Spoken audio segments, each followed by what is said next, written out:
Brought to you by KR Mangalam University. We provide you the platform to turn your dreams into reality. Give wings to your aspirations with KR Mangalam University.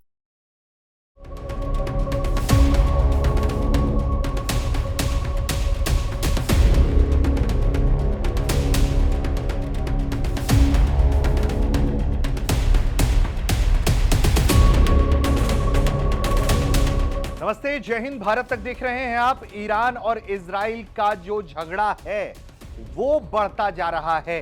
तो सबसे पहले Israel Iran पर हमला करता है, उसके बाद Iran की तरफ से जवाबी कार्रवाई की जाती है। भारी तबाही की ये तस्वीरें सामने आई हैं जो इजराइल को हुई हैं ईरान के हमले में।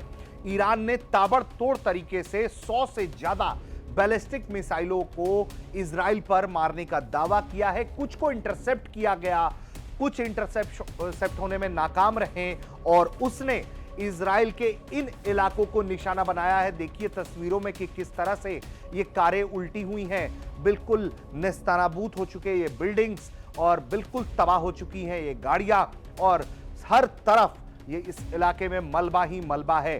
तो लगातार जो अटैक किया गया है ईरान के द्वारा, उसने इजराइल को भारी नुकसान पहुंचाया है और उसके सबूत अब सामने आने लगे हैं कैमरे के जरिए। ये सब जब तमाम चीजें हो रही हैं, उसके बाद अब इसका बदला भी इजराइल ले रहा है।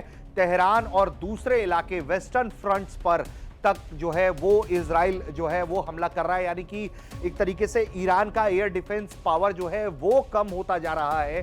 तभी इजराइल जो है उसके वेस्टर्न फ्रंट तक अपनी पहुंच बना रहा है और लगातार उसके बेसिस को अटैक कर रहा है, निशाने पर ले रहा है। तो एक ये जो डेवलपमेंट है वो ये बता रहा है कि हालात बिगड़ रहे हैं और जिस तरह से ईरान ने कहा है कि जो लोग भी हमारे हमले को रोकने की कोशिश करेगा, जो मीडिया रिपोर्ट है हमारे सामने, जो ईरान की सेमी ऑफिशियल न्यूज एजेंसी है मेहर न्यूज एजेंसी, उसके मुताबिक जो ईरान ने बयान दिया है वो ये है कि कोई भी देश अगर ईरान के अटैक को इजराइल पर रोकने की कोशिश करता है, हमारे टारगेट को इंटरसेप्ट करने की कोशिश करता है, तो उनके तमाम बेसिस पर हम उनको निशाना बनाएंगे। उन्होंने ये भी कहा है कि पर्सियन गल्फ कंट्रीज, वो जहाज हो, नेवल वेसल्स हो, ये सब हमारे रडार पर होंगे जो भी इन हमलों को रोकने की कोशिश करेगा। इस तरह की धमकियों को सुनने के बाद इजराइल के डिफेंस मिनिस्टर वो सामने आए हैं और उन्होंने कहा है कि अगर ये हमले नहीं रुके तो ईरान जल जाएगा। उन्होंने जो बयान दिया है वो कहा है कि तेहरान विल बर्न, यानी कि पूरी तरह से जल जाएगी ईरान की राजधानी अगर वो ये हमला नहीं रोकते हैं। तो जैसा कि ईरान बार बार कह रहा है कि हम लगातार अटैक करेंगे, हम रुकेंगे नहीं अब, क्योंकि ये सब कुछ पहले इजराइल ने शुरू किया। इजराइल का कहना है कि ईरान एक बड़ा खतरा है, वो न्यूक्लियर वेपन बनाने के बिल्कुल करीब था।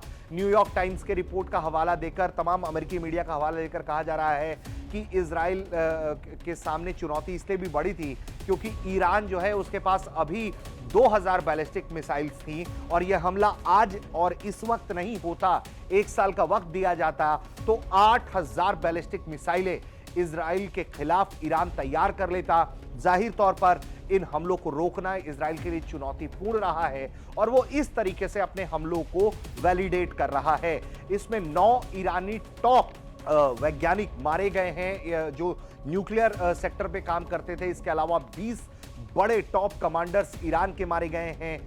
वहीं इजराइल के 3 लोगों की मौत हुई है, 30 से 35 लोग घायल हैं, बड़ी तबाही हुई है, तस्वीरें सामने आई हैं। तो कुल मिलाकर इस पूरे हालात में जो क्षेत्र है वो अशांति की तरफ बढ़ रहा है। अमेरिका भी अब धीरे धीरे अग्रेसिव अप्रोच ले रहा है। तो ऐसे में आने वाले वक्त में, आने वाले कुछ घंटों में हालात किस तरफ जाएंगे, क्या होगा, इसका ठीक अनुमान लगाना मुश्किल है। लेकिन ईरान का एयर डिफेंस सिस्टम कमजोर पड़ रहा है और दूसरी तरफ इजराइल का आयरन डोम वो भी सवालों के घेरे में है क्योंकि बैलिस्टिक मिसाइलों को इंटरसेप्ट ना कर पाने के कारण इजराइल को कुछ हद तक नुकसान हुआ है और जो मौत का आंकड़ा है 3 वो इजराइल का है। वहीं 70 के करीब लोग ईरान में मारे गए हैं जो ईरान का कहना है, वहीं इजराइल कह रहा है कि हमारे 3 लोग मारे गए हैं। कुछ लोग घायल हैं और तबाही की ये तस्वीरें पूरी दुनिया को परेशान कर रही हैं। भारत भी लगातार इस घटना पर नजर बनाए हुए है। भारत की कोशिश है कि दोनों जो उसके मित्र देश हैं, ईरान और इजराइल, वो आए, एक टेबल पर बैठे, बात करें और डी एस्केलेट करें। आप देख रहे थे भारत तक।